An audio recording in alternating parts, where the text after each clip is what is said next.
Welcome back to the Marvel Movie Minute, a daily podcast in which we explore the films of the Marvel Cinematic Universe 1 minute at a time. In this, our 5th season, we are looking at Joe Johnston's 2011 film, Captain America, The First Avenger. I'm Andy Nelson from the True Story FM Entertainment Podcast Network. And I'm Pete Wright, and I'm actually the Colonel's new best friend. Today, we're talking about minute 92, which begins with Peggy saying she'll fight with Steve, and ends with Steve on his motorcycle.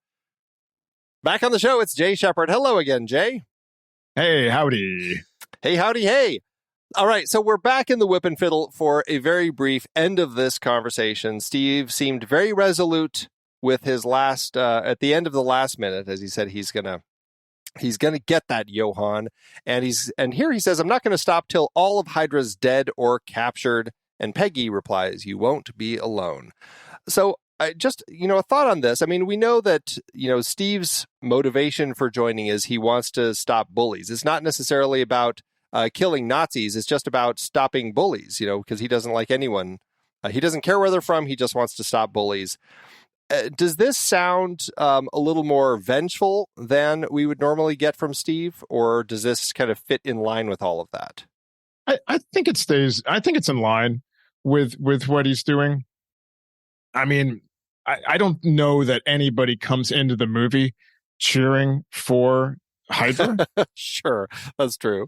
And I actually put a question mark at the end because today, who knows? But I love 1940s films where the Nazis get their butts kicked. Yeah. Whether it's this, whether it's Raiders of the Lost Ark. I mean, that is just good quality popcorn entertainment in my book. Like I will spend an entire Saturday in a cinema watching those kind of movies. So it feels right because it's what I think what the audience wants as well at this point. It's like Steve's just lost his best friend and he's like, I'm going to do what it takes to bring this down. I'm going to burn them to the ground. It's the speech from the Untouchables, except that he's playing Al Capone now, but it's okay. Right. This is actually interesting to me because I'm a little bit broken for this scene.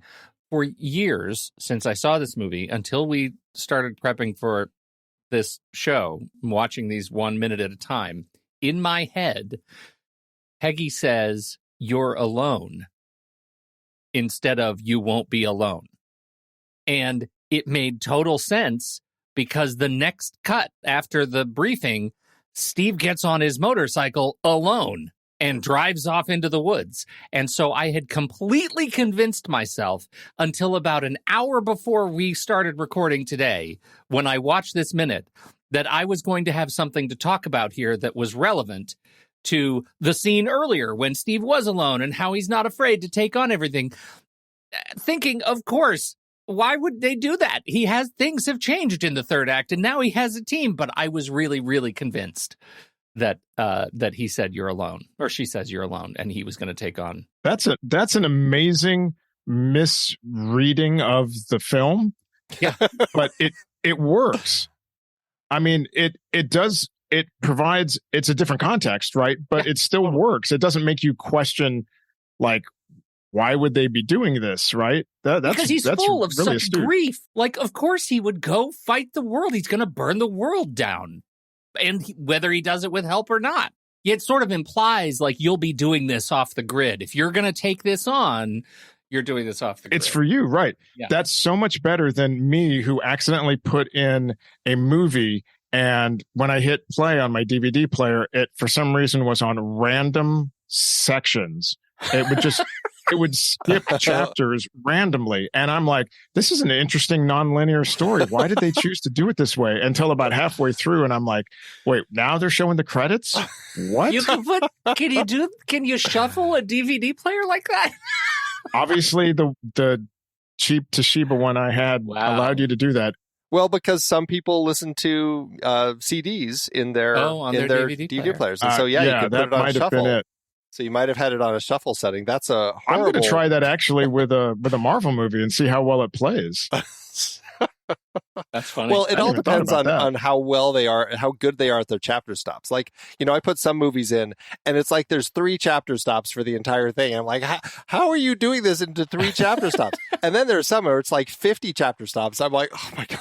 It's like every scene gets its own chapter stop, and it gets a little ridiculous. So you just wait, Andy. The next Marvel release on DVD, I'll bet the chapter stops will be exactly every 60 seconds. Maybe we should switch this. This actually might help us move through this a lot quicker if we instead of doing Marvel Movie Minute, we do Marvel Movie Chapter. It'll be interesting to experiment and see how they do it. Yeah. All right. Well, anyway, this is this final moment between the two of them. Your read is very interesting, Pete. It's interesting that you kind of had looked at it that way for so long. It feels like really negative in their relationship, though, for at this point for where Steve is so low, for Peggy to say, well, you're alone. I know. Believe me, it makes no sense now, Andy. I get it. It's the worst, especially now that I hear so clearly what she actually says. I'm like, what idiot was watching this movie and believe? Oh, it was me. Yeah, I was the one. Well, what is interesting about this is it does sound, I mean, we know that the SSR and the Allies have all been fighting Hydra. We've been watching it for the last, 10 or so minutes, and really the entire film as the war rages on. But, I mean, there is this element also here where it's like, one, you've already been kind of doing this. Like, isn't this what you and the team have been doing, is going after Schmidt and trying to stop all of Hydra? But at the same time, it also makes it sound like, once again, Steve is making a decision without getting any consent from any of his superiors at all. Like, and I think that it's perpetually a funny thing with Steve, where he's this soldier, but always is like disobeying orders or just doing things on his own. And, it's better to beg for forgiveness than ask for permission, sorts of things. And here it feels like the same thing, even though this is exactly what they've been doing. So it's kind of funny that he comes to that. I think it's also because, he was not a soldier. He wanted to be a soldier for such a long time, and they kept dismissing him. So, he was already finding ways around the system by changing his birth record or his vaccination cards or whatever it was. So he just would go from recruiting station to recruiting station to try to get in. So this is still really just his modus operandi, right? It's like, okay, you're going to tell me no, I'm going to go around you, but you don't have to know about it. And there's plausible deniability in it, and then I can just be alone, right? He can be on his own. Yeah. But now we get now that we've been through the montage, and now that Pete has watched the actual movie again, and here's what they say, we get this example in the briefing room where Steve gets to flaunt the fact that he is a sort of a rebel in terms of, the authority hierarchy, and just flaunts that he's Captain America and says, why can't we do this thing? I think we should go do this thing. And the implied response is, okay, I guess Steve said we're going to do it. So we're going to go ahead and do that. It's that classic where somebody asks a question, hard cut to the thing happening. To action. Yeah. Which is a nice little chuckle, of course, because you're like, oh, yeah, why not? And what does that mean? Go knock on his front door. And then all of a sudden, Steve's on this, big burly motorcycle here. Yeah. I mean, we're definitely jumping to the end of the minute, but that is absolutely the thing. It's like the way that they treat that, I think, is very much a tropey way to kind of, give us the response to this position that Steve is taking now. I mean, that's the thing. In the bar here, it does feel like he's now not just committing to fighting Johann Schmidt and Hydra, but also it feels like I'm committing to leading this thing and making and being the person taking charge to make it, to bring them down. Well, and when we get to, can we talk about the briefing? Yeah, so we're going into the briefing room, and here we have Colonel Phillips leading this briefing about what is happening and kind of giving us a sense of Schmidt and what he's up to now that he's had a chance to interrogate Dr. Zola. I love the way this scene is put together. First of all, we open on Colonel Fiddlepot's back, and he clearly has a lot of information and authority in the room, right? And all the attention, especially because the way the camera is set in this scene, looking up at his back with the giant North Atlantic map on the wall, it is a shot of authority. This man knows what he's doing. And then he turns, he's aggrieved, he's talking about things that are hard. It cuts to the next cut. If you freeze it at second 17, you actually see that Steve is there. But it happens very fast as Stark walks in and we pan away from Steve, so he's out of frame, as Stark is talking about, we are outgunned, outmanned. I could go on, and things are going to be hard. And all of the authority is about the real smart guys in the room. Pan across, then we get some silent Steve. And when he turns and the camera goes on him and he says, right after he says off screen, why not?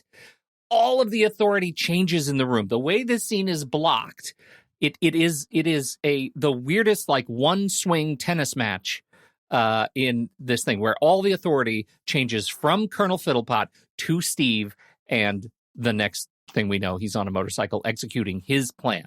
And I think he's not going to throw away his shot. He's not. See, there you go. Jay picks up the shot. Jay picks it up.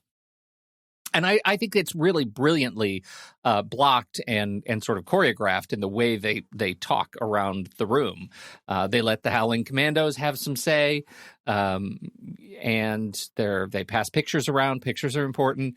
Dum Dum gets a sigh. Things are clearly hard. I look at pictures of the Alps and go, I'm wondering which mountain that is. I wonder if I can identify that for my MCU Location Scout website. I love that that's your focus is. Yeah, of course, single-minded. I'm looking at the maps, right? Yeah. Those are a lot of lines on the maps. There's so many lines. All the heads turn, right? At 48, Dum Dum turns, and then you get the full table shot where everybody is looking at camera coming from Steve's perspective as it's pulling back. It is brilliant. I love that shot. Why not? Well, what we see throughout this is, the leaders here. I mean, really, what it's boiled down to, the course of this montage that we just wrapped up is the core team of people who really have proven themselves as the ones who can focus on Hydra, while the rest of the armies are focusing on the Nazis, right? We have, at this point, it is Phillips and Agent Carter and the Howling Commandos and Howard Stark and Steve. And that's really the core team that we have here that is focusing on this. And what I think is nice about the way that the scene plays is Colonel Phillips is kind of leading the meeting. He's talking, trying to get some sense as to what they can do, and Howard comes in with his thoughts. You mentioned that we see Steve there, and what we always see Steve doing through the bulk of this is he's looking at paperwork. Like he's studying, I don't know if he's looking at the photos of the Alps. I don't know if he's looking at some other things. We only ever see the back of what he's looking at, so it's hard to say. But this speaks to, I can't remember which one of our previous guests talked about this nature of Captain America. One of the things that is his biggest strengths is that he is a brilliant strategist. And I think that's really what this scene does, at least the way that I read it, is they're all kind of thinking about what they can do and talking about what they can do and where is it and all this sort of stuff and what Hydra has. And what he's thinking about is like actually putting this plot into place. And once Marita mentions the whole idea of knocking on the door, that kind of triggers it for him. And I love that it plays like this is a person who doesn't say anything because he is strategizing. And when he is going to speak, it's something that people are going to want to listen to. I mean, when this character, he can throw his shield, he knows exactly where it's going to be and how to throw it. And like, where does that come from? That's not part of his super soldierness. So yeah, I think that's something that's built into Steve's DNA. I think he also demonstrates his ability here as a character to simplify things, right? Like if there is a way, if Steve wasn't there, you can kind of see how this brain trust would have made things complicated, like a complicated cockamamie thing. And Steve just said, let's just get on a bike and go knock on the door. Like, we'll just take some guns and throw some punches and throw the shield around a bit. We'll be fine. That is the simplest sort of straight line solution to, accessing the evildoer. And I think that's one of the things that Steve ends up kind of doing a lot. Like, let's go back and open up, the beginning of Winter Soldier, and Steve jumps out of a plane into the water with no parachute and then beats up a bunch of guys. That's just what he does. He picks the shortest line between 2 points and takes it because everything else is superfluous, right? I mean, he's about that economy of action, which, I mean, it's really refreshing in films that, I mean, I love a good heist film. I love a film that confuses you with its complexities, but I think that's what makes this film feel so good, is that it's supposed to, it takes place in ostensibly a simpler time, and it doesn't really overburden anything. I mean, as people start to get to that point where it's like, okay, well, this could get really complex, other characters just go, well, we just need to do this. Let's just go this way. Let's go knock on the door. And then it happens. It just goes from A to B to C to D and on. I mean, you said it. Like, it is enormously satisfying to watch guys punch Nazis. And that is the sort of the point of this movie, is take the evildoer, and what is the simplest, most straightforward way to start punching them. Right. Because if you're not with the Nazis, how can you punch them? You're right. Get to Nazis. If a Nazi is punched in the forest and no one's around to see it, does it hurt? I don't know. Certainly doesn't matter. All right. The other element that I think is clear here is that the screenwriters are using their own tools to craft a way for, I mean, it's that screenwriting shorthand of having him say this short line that feels very, very natural for the character to say. It has a comic book feel, like it works in all of the different contexts that it's being used in.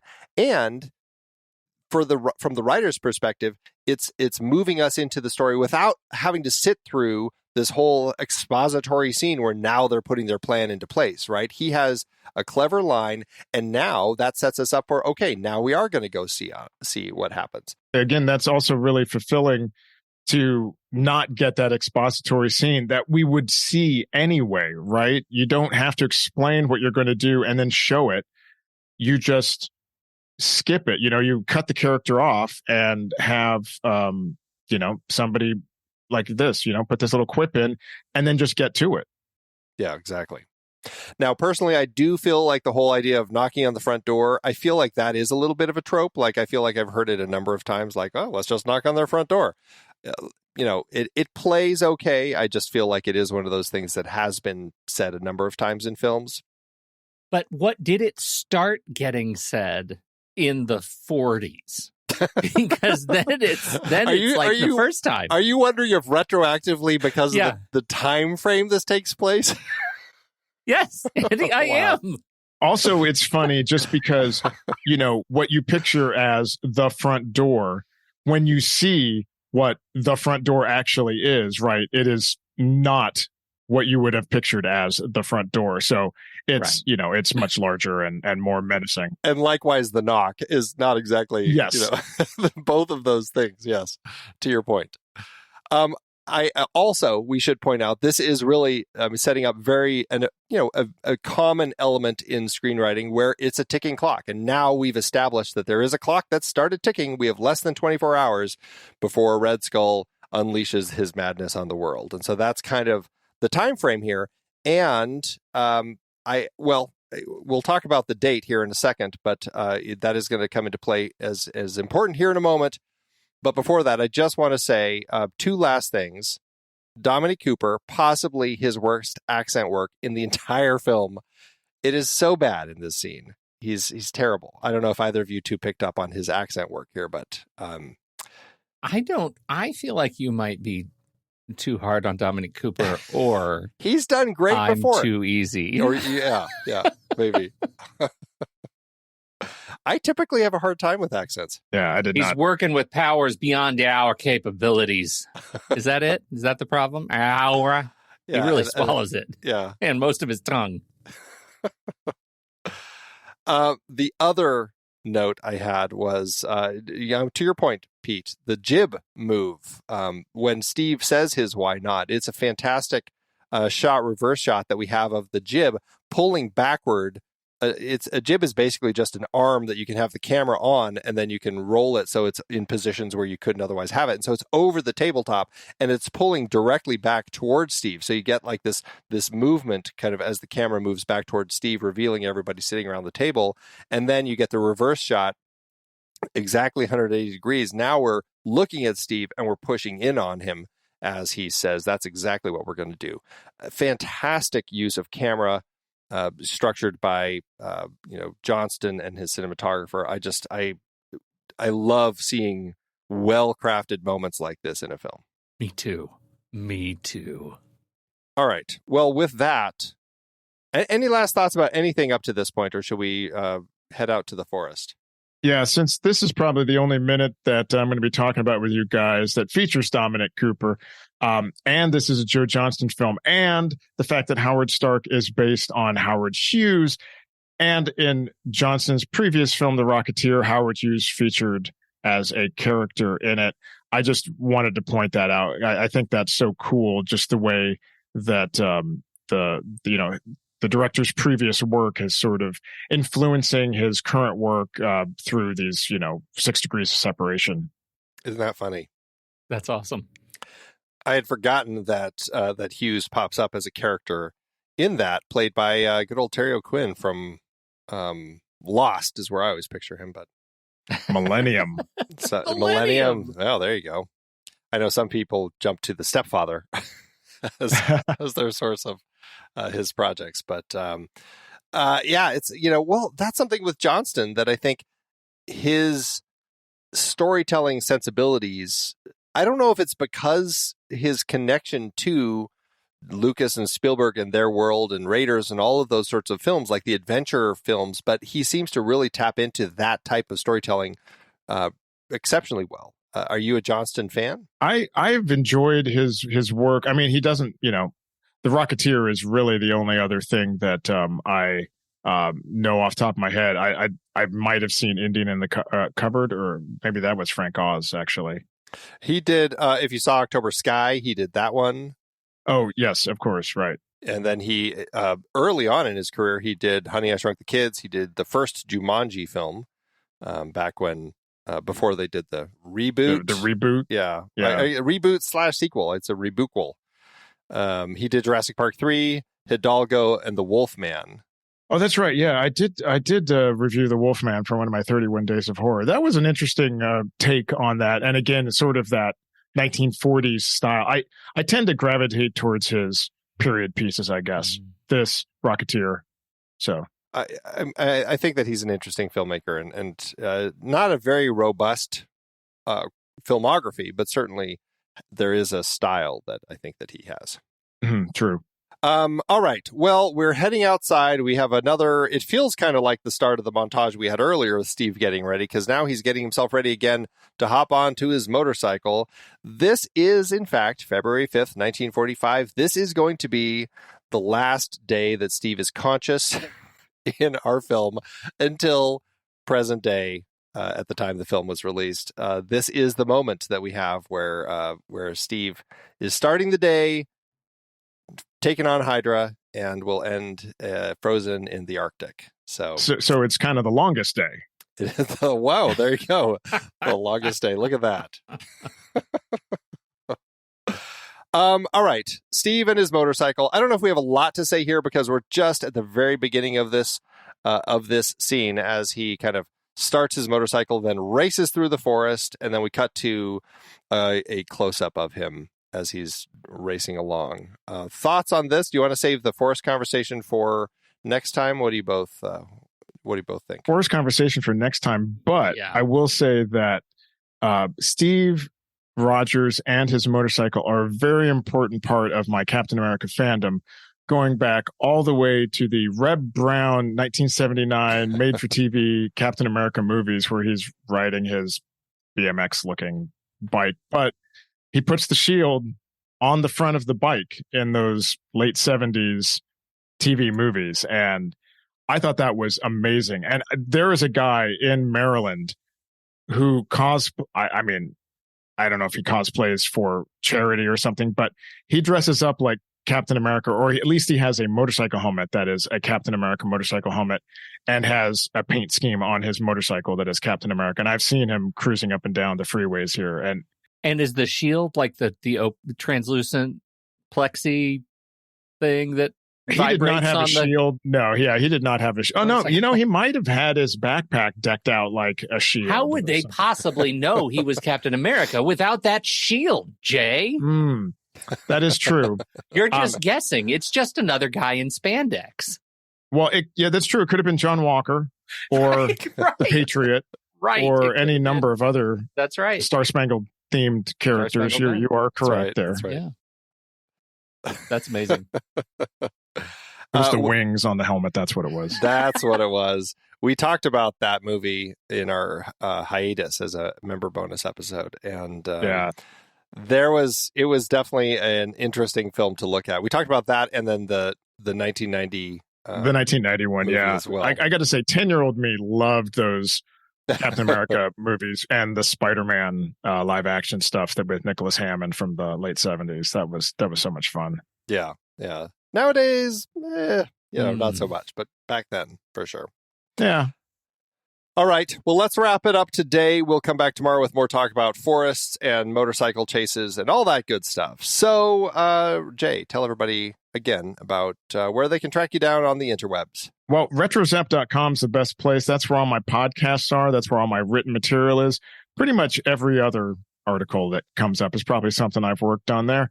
But I'd love everybody, if you're into Marvel movies and you like knowing where things were filmed, if you like filmmaking kind of stuff, come check me out at mculocationscout.com. I've got all sorts of fun stuff over there. Lots of, I say, and this is just me speaking here, but I do have the most complete filming locations for all the Marvel Cinematic filming, or for all the Marvel Cinematic movies. You're not going to find a more complete locations list unless somebody's stolen it from me. Outstanding flex. Absolutely. And I use your site regularly on this show. Since Iron Man, really, I've been using your site to find all these locations. It's been fantastic. Fantastic. Well, thanks so much, Jay. Certainly appreciate it. And remember, everybody, you can learn more about our show and find our socials, learn more about membership, all that good stuff at marvelmovieminute.com. And that's it. So, Pete, thanks as always. You're welcome, Andy. That was my Dominic Cooper, if you didn't catch it. I'm glad you clarified that. I just thought you might have suddenly had a few too many drinks. A lot of people will listen to those little things and think those are totally improvised. But you should know I wrote down "Swallow My Own Tongue" as my closer. Well, success. Check that one Totally off your scripted. list. Until next time, true believers.